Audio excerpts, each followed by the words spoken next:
Adam and Eve. Good day everyone, it's Grizzly's Storytime. Today we're going to continue our Adam and Eve story from the book of Bible stories. In our last story, God had already created the world. He had also created fish, birds, and all the animals and creatures. But God thought there was something missing. So, on the sixth day, He created man, Adam.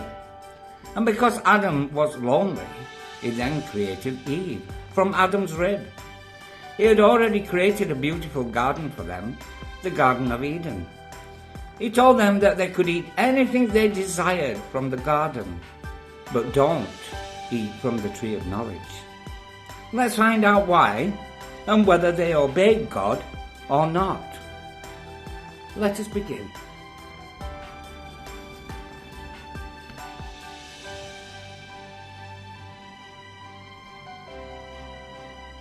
It looked as if nothing could destroy the happiness Adam and Eve experienced in the Garden of Eden, where God had created everything so wonderful and perfect. But one day, when Eve was standing near the tree of knowledge, looking at the fruit she could not eat, she heard a voice of a creature named Satan. She heard the voice of a creature named Satan. Satan could make himself look like any animal. And now he looked like a snake and said to Eve, "Has God really told you not to eat of the fruit of the tree? Are you really sure God meant what He said?" "Yes, I'm sure. God has said we cannot eat this fruit," Eve said.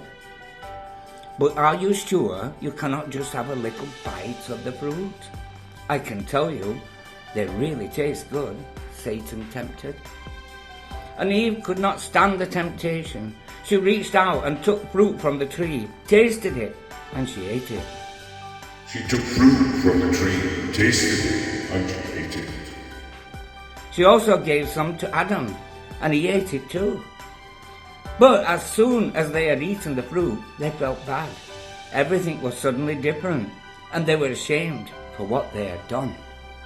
They also realized that they were naked and were hiding in shame. In the evening, when God came walking through the garden, Adam and Eve dare not go out and meet Him. So God was calling out, "Adam, where are you?" God was calling out, "Adam, where are you?" "Here I am," said Adam, and God could hear how Adam's voice had completely changed. And God said, "So did you eat from the fruit I have forbidden you to eat?" "Actually, it was Eve, the woman you gave to me. She made me eat the fruit," Adam said. And Eve said, "No, it was the evil snake that tempted me and made me eat from the tree." God was angry and said, "I have told you very often not to eat this fruit, and this means you cannot be here in the garden any longer. Now I have to throw you out of the Garden of Eden forever, and you will have to live on the earth, where you must take care of yourself.